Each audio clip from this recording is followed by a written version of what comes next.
चार वैदिक धर्म का निर्भय करें वर दीजिए। प्रचार वैदिक धर्म का निर्भय करें वर दीजिए। वेद विरुद्ध कर्म सब दुर्गुण हमसे दूर भगा दीजिए। कमलेश कृपा करके स्वामिन सब सद्गुण संग लगा दीजिए।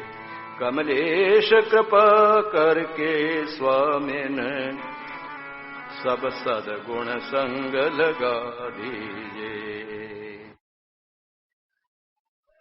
1 महीने से आपको बताता आ रहा हूं आर्य समाज क्या है, क्या चाहता है, लक्ष्य क्या है आर्य समाज का। आपको जितना याद रहा होगा आप विचार करना। अब ये बताने आया हूं कि आर्य समाज का उपकार क्या है। जो इतिहास पढ़ेंगे या पढ़ते हैं, जिन्होंने पढ़ा है उनको पता है सब। आर्य समाज की स्थापना से पूर्व, आर्य समाज की स्थापना के पश्चात कितना परिवर्तन आया है,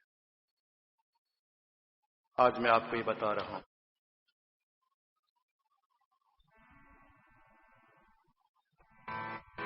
कोई माने या न कोई माने या न माने, पर है सच्ची बात हमारी। उपकार है आर्य समाज के हिंदू जाति पर भारी। उपकार है आर्य समाज के हिंदू जाति पर भारी। कोई माने या न माने, पर है सच्ची बात हमारी।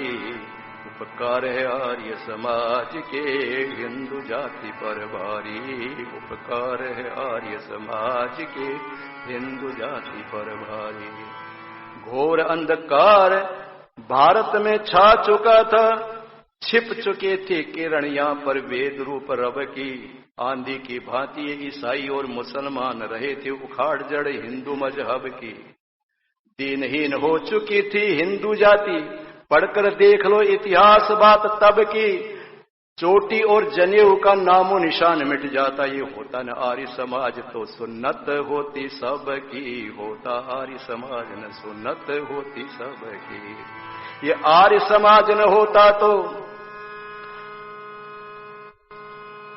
शिखा और सूत्र बचाता कौन। ये आर्य समाज न होता तो शिखा और सूत्र बचाता कौन। देख दुर्दशा हिंदू जाति की नैनो नीर बहाता कौन। देख दुर्दशा हिंदू जाति की नैनो नीर बहाता कौन। ये आर्य समाज न होता तो शुद्धि का शंख बजाता कौन। बने विधर्मी लाखों हिंदू उनको गले लगाता कौन। बने विधर्मी लाखों हिंदू उनको गले लगाता कौन। करता कौन कहो फिर हिंदू जाति की रखवारी। उपकार है आर्य समाज के हिंदू जाति पर भारी। कोई माने या न माने, पर है सच्ची बात हमारी। उपकार है आर्य समाज के हिंदू जाति पर भारी। अब आपने इतिहास पढ़ा होगा तो आपको पता होगा, कोई भी ईसाई और मुसलमान हमारे हिंदू भाई को यदि ईसाई मुसलमान बना देता तो वापिस हिंदू नहीं बन सकता था। कोई भी तर्क दिए जाते थे। वो चाहता था हाथ जोड़ के मैं गलती से मुसलमान बन गया, ईसाई बन गया, मुझे वापिस हिंदू धर्म में लो। क्या नहीं, अब नहीं, अब तो तुम चले गए, बस भ्रष्ट हो चुके हो, अब तुम हिंदू नहीं बन सकते वापिस। और उदाहरण क्या दिया जाता था, आप देखिए क्या स्थिति बन चुकी थी। अकबर बादशाह ने बीरबल से कहा, बीरबल मुझे हिंदू बना लो। बीरबल ने कहा कि समय आने पर आपको जवाब दूंगा। यमुना नदी के तट पर बैठ करके गधे को स्नान कराने लगा। पानी डाल डाल करके उसको धो रहा था। अकबर ने पूछा, दरबार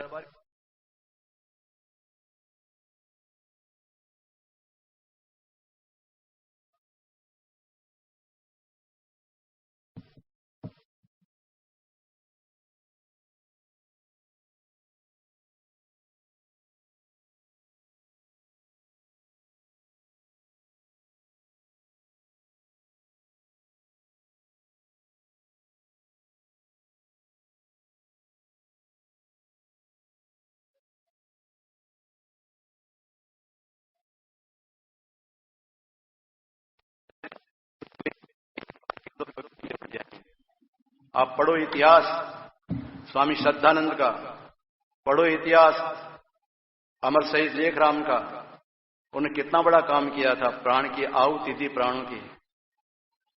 प्राणों की आहुति दी थी उन्होंने और हिंदू धर्म को बचाया था। लो आगे कम बढ़ा, तो ये ईश्वर यही है। एक पाप है दुनिया के अंदर सबसे बड़ा, उसको कहते हैं कृतज्ञता, नमक हराना, उपकारी का उपकार भूल जाना।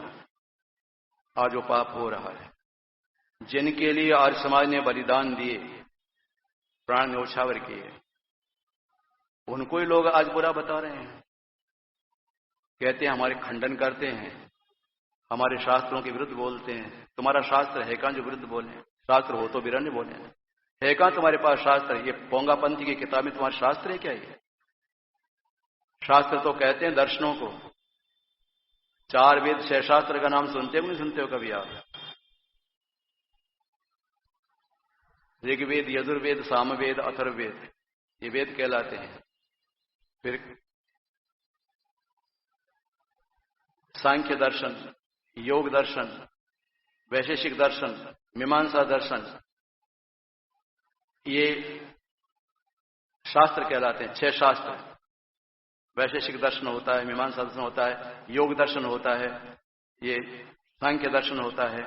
ये जो होते हैं इनको कहते हैं शास्त्र। तो तुम्हारे पास शास्त्र है कहां? तुमने तो मनमानी किताबें लिख रखी है, यहां पर उनको शास्त्र बताते हो। इनका अच्छा होता है कि साथ देते आर्य समाज का, ये नहीं दे पा रहे हैं तो पाखंड दुनिया में बढ़ रहा है, इनकी दुकानें चल रही हैं और हमारा ह्रास हो रहा है। इतनी बड़ी हिम्मत बन गई आज व्यक्ति की, किसी की, ये कह दिया उसने कि हिंदू हिंसक होता है। कितनी बड़ी हिम्मत आप देखिए। अभी जब 85% भारतवर्ष के अंदर हिंदू रहते हैं तब तो ये हालत है, और कम हो गए तो ये खा जाएंगे हम लोगों को। औरंगजेब ने जो नहीं किया वो करके दिखा देंगे ये लोग। अब तक इतने होते हुए भी 85% हिंदू होते हुए भारत में, और हमको कह रहा है कि हिंसक होता है। कोई बोलने वाला नहीं। वो स्वामी रामदेव आगे आया है, उसने केस किया, वहां पर कोई नहीं बोला। संत महात्मा बैठे बैठे सुनते रहे। इनको कोई मतलब ही नहीं है, व्यापार चल रहा है इनका सारा। हमारे बारे में कोई भी कुछ कह देता, चाहे है, उसका नाम सीताराम है। वो नाम तो माँ बाप ने रखा ना, उसने थोड़ी रखा है।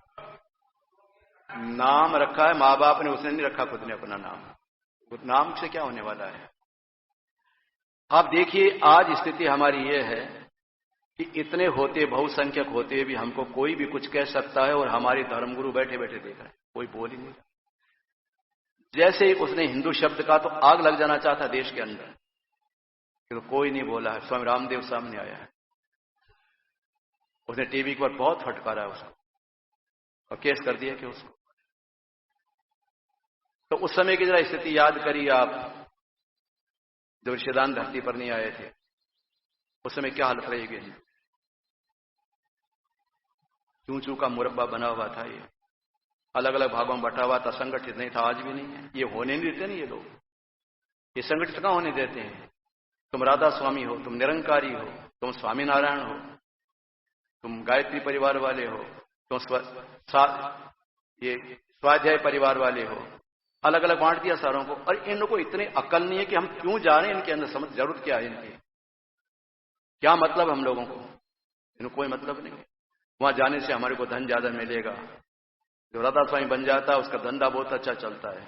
एक फैक्ट्री बन गई राधा वाली के, तो राधा स्वामी बना था उसके। तो ये क्या है सब? इन मूर्खों को कैसे समझाया जाए? अलग अलग टुकड़ों बांट दिए हिंदू जाति को। तड़फ थी आर्य समाजियों के हृदय के अंदर।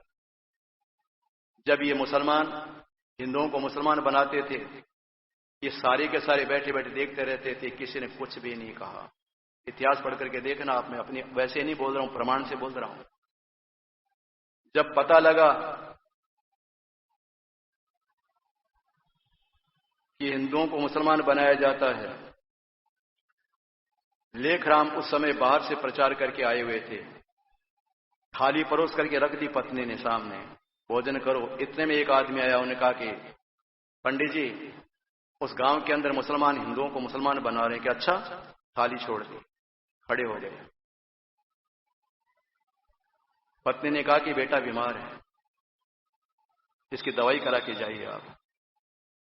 उन्होंने कहा नहीं, मुझे जल्दी जाना है, ट्रेन निकल जाएगी, फिर मैं जा नहीं पाऊंगा वहां, और वो मुसलमान बना देंगे, मुझे जाना जरूरी है।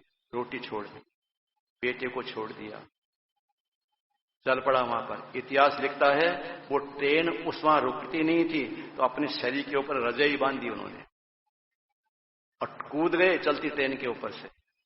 वो स्टेशन उनका जो गांव आया वहां पर, और जाकर के कहा मुसलमानों से कि हमारे साथ शास्त्रार्थ करो, उसके बाद हिंदुओं को मुसलमान बनाना। और हिंदुओं से कहा तुम कहां जा रहे हो?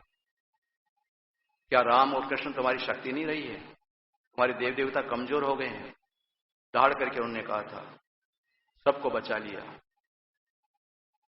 जब लौट करके आए, रास्ते के अंदर किसी ने कहा कि आपका बेटा मर गया है दवाई के अभाव में। तो कहा कोई बात नहीं, एक बेटा मरा है, 400 बेटों को बचा लिया मैंने। ये थी तड़फ। एक बताइए इतिहास के अंदर इन पाखंडियों को, एक तो बताओ किसी को जो आज ये कह रहे हैं कि हिंदू को, मुसलमान को हिंदू बनाओ। पहले कहां गए थे तुम? छाया पड़ने से भी तुम लोग ऐतराज करते थे। अगर छाया पड़ गई किसी की तो तुम अब नहीं रहे। पानी का हाथ लगा दिया, तुम्हारे को छू गए, अपने भाइयों के साथ ऐसा व्यवहार करते थे। तो आर्य समाज का कितना बड़ा उपकार है। आर्य समाज ने होता तो शुद्धि का शंख बजाता को, बने विधर्मी लाखों हिंदू उनको गले लगाता को। ये तुम्हारे मंदिर हमारे कारण से जिंदे हैं, आज टूट जाती सारी मंदिर। इतिहास बोल रहा, मैं नहीं बोल रहा हूं। उपकार भूल गए, बचाए इनको। मेरी आंखें देखिए घटना बता रहा हूं आप लोगों को मैं। ये जो एकादशी आती है, जो स्नान कराने ले जाते हैं भगवान को विमान रख करके, जो झूला झोलने एकादशी कहते हैं हमारे देश में। आपके इधर है कि नहीं मुझे मालूम नहीं रिवाज। भादवी के महीने में, श्रावण महीने में आती है। तो भगवान को ले जाते हैं विमान में बिठा करके नदी के किनारे। हमारे यहाँ तालाब में ले जाते हैं, वहां नदी नहीं है। अजमेर में तालाब है, आना सागर। वहां जाकर के भगवान को स्नान कराते हैं। और जैसे वो बच्चा जन्म लेता है तो फिर वो मल करता है, उसको धोते हैं, उसको पोतड़ा कहते हैं हमारी राजस्थानी भाषा में। तो केसर लगा करके और उनको धोते थे, फिर उनको लेकर के आते थे। और रास्ता था उनका नाला बाजार, अजमेर का। अजमेर गए होंगे आप, नाला बाजार देखा होगा, ख्वाजा की दरगाह के सामने से। तो ले जा रहे थे वो, तो मुसलमान रोक दिया उनको। मैं उस समय आर्य विदल की शाखा में, आरएसएस में जाता था और आर्य विदल में जाता था। हमको पता लगा, जियालाल जी ने हमको कहा कि साथ में लड़कों को लेकर के आओ, साथ में आओ। मुसलमानों ने रास्ता रोक दिया इनका। तो हम लोग गए वहां पर, मेरी सारी टीम के साथ के अंदर। मैंने सब लोगों से कहा, मैंने कहा कहां जा रहे हो? यहां जा रहे हैं। मैंने बंद। अरे साहब अब तो भोजन करना। मैंने कहा बिल्कुल नहीं, टाइम हो गया, चलो जल्दी करो, दौड़ो। ली साइकिलें अपने पास में, साइकिलों को ला करके स्टैंड पर रख दिया। अजमेर में दौड़ करके नाला बाजार पहुंच गए। और वहां के भी आर्य वीर आ गए सारे के सारे। आखिरी कहा कि कौन है रास्ता रोकने वाला, सामने से हट जाओ। उस समय एक जाट था वहां का कमिश्नर, वो आर्य समाजी था। उसने कहा कि मारो इनको, पीटो इनको सबको, तुम पर कोई केस नहीं होने दूंगा। बस लेके लकड़ी चले हम लोग। मुझे लाठी चलाना आता है, कभी से दिखाऊं आपको लाठी कैसे चलाई जाती है। तो मैंने उनको जो है सामने, मेरे लड़कों का मैंने कहा ये सामने खड़े, मारो इसको। भाग गया। फिर वो सब आए, सारे के सारे भागे। अब वो तो भाग गए सब, मैं सत्य बताता हूं आप लोगों को, ये घटना भगवान को छोड़ छोड़ के भाग गए सारे लोग। अब हमको क्या मालूम कौन सा भगवान कौन से मंदिर का है। अलग अलग मान लेकर के आए थे, कौन सा भगवान कौन से मंदिर का हमको क्या मालूम। तो हमने उनसे कहा, उनको हमने उठाया, तालाब पे जाकर रख दिया। फिर कहा रे भाई तुम्हारे भगवान को संभालो, कौन से मंदिर का भगवान है ये हालत है हमारी। आंखों देखी, मेरे खुद के जीवन की घटना है। आर्य समाज ने क्या कुछ किया है। अरे आर्य समाज को शक्ति देनी थी इन लोगों को, हिंदुओं को, तो आज ये चिल्लाते ये लोग। ऐसा कर सकते थे हमारे लिए, या धारा 307 लग सकती थी यहां पर कश्मीर के लिए, कोई हालत में नहीं लग सकती थी।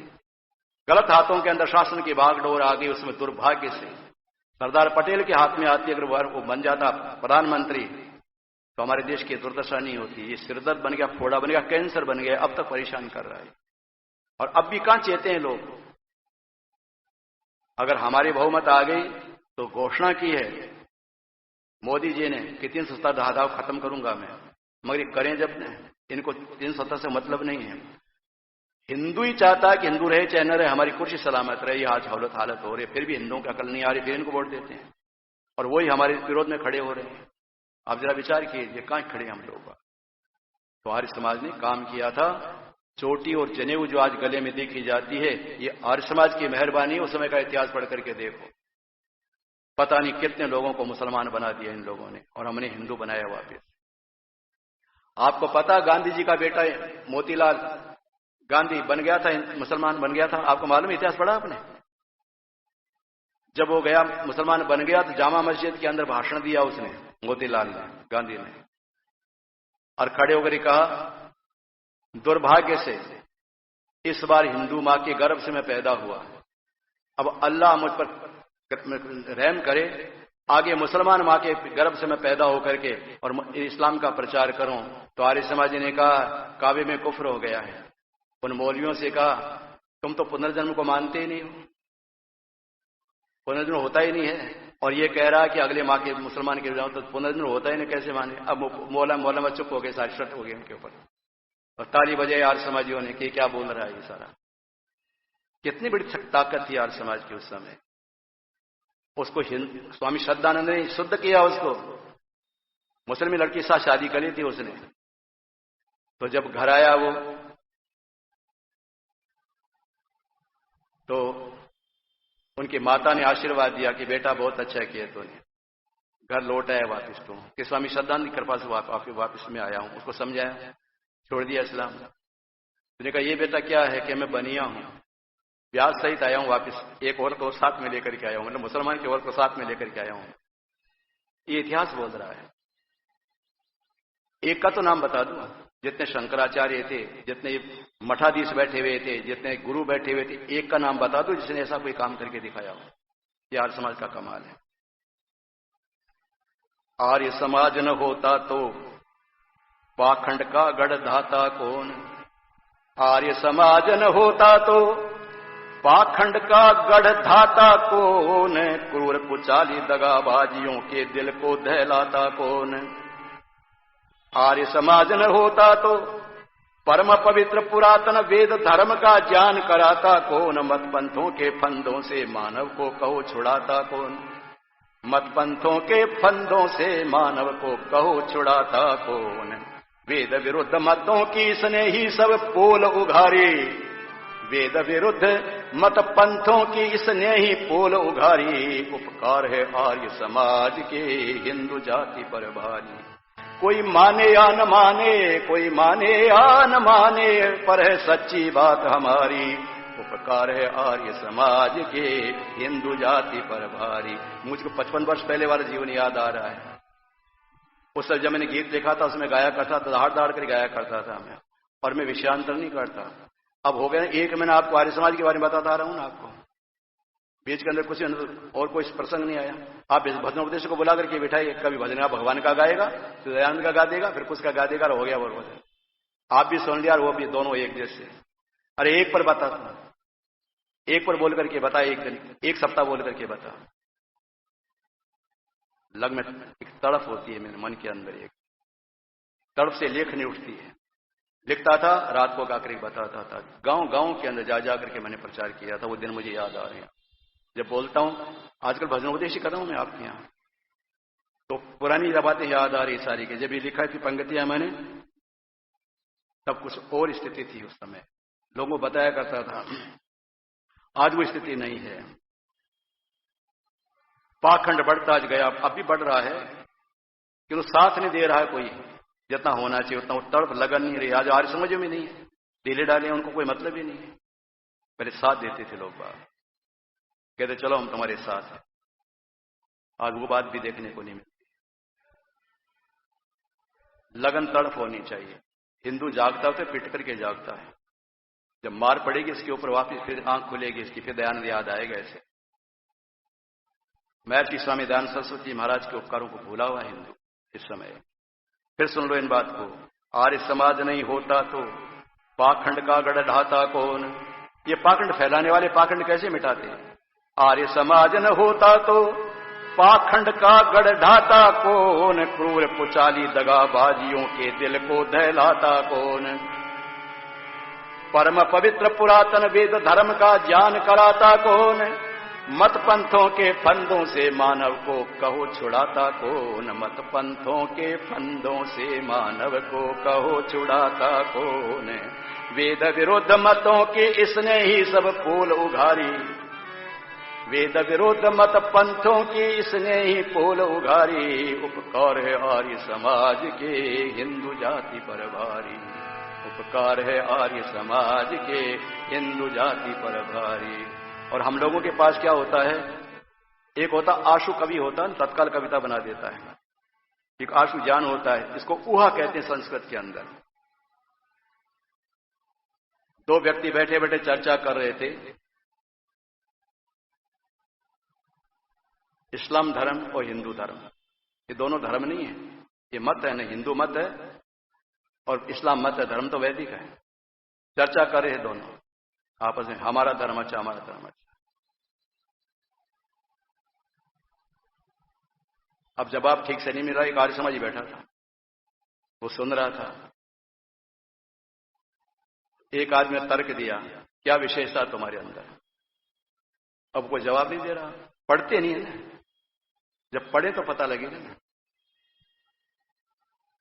तो आर्य समाजी ने कहा, सुनो, बादशाह अकबर ने बीरबल से कहा था कि बीरबल मुझे ऐसा सपना आया रात में कि तुम तो मलमूत्र के गड्ढे में गिर गए थे और मैं शहद का भरा टैंक था, उसके अंदर गिर गया था।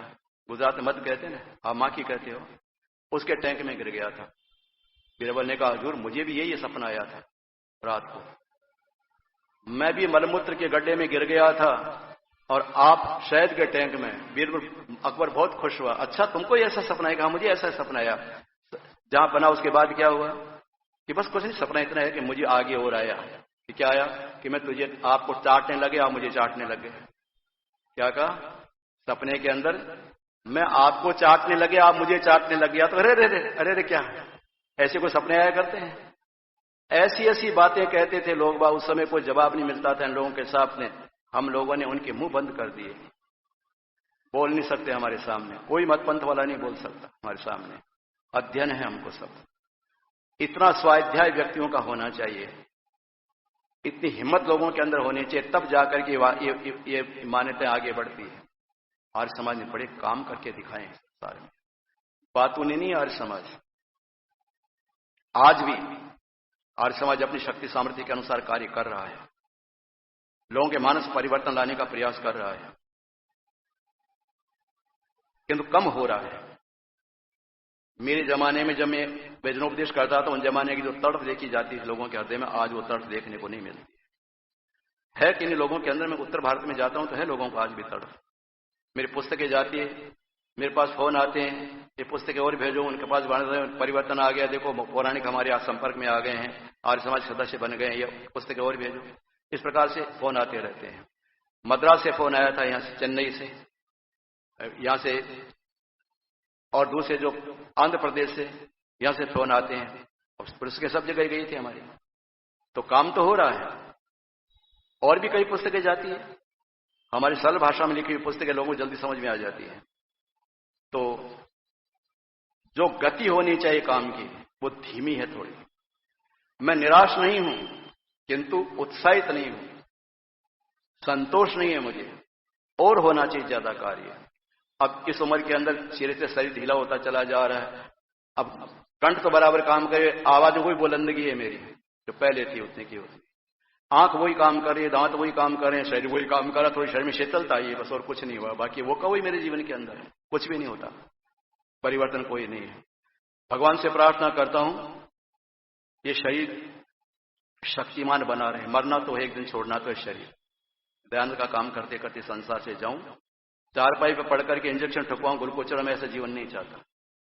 मैं परमात्मा से प्रार्थना करता हूं मेरी मृत्यु या तो बाई के सामने हो बोलते हुए, या लिखते समय हो पुस्तक, या हाथ में बाल पेन हो और मैं लिख रहा हूं वैदिक धर्म के बारे में कुछ भी, मेरा प्राण निकल जाए, या प्रवचन कर रहा हूं माई के सामने और मेरा प्राण निकल जाए, भगवान ऐसी मौत देना, मैं सड़ करके दवाइयां लेकर के मरना बिल्कुल पसंद नहीं करता, ये परमात्मा से प्रार्थना करता हूं।